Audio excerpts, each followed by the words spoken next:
কেন হলো দেখা রে তোমারে দেখলাম, কেন হলো দেখা গো তোমারে দেখলাম,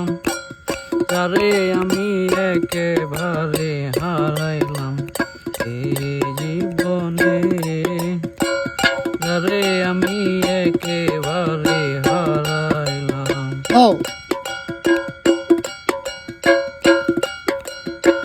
কোন মুখে দাঁড়াইয়া মনের কথা, কথা শুনে তুমি যদি পাও গো ব্যথা, কথা শুনে তুমি যদি পাও গো ব্যথা, নিজের হাতে নিজের মাথায় কুড়াল মারিলাম, যারে আমি একেবারে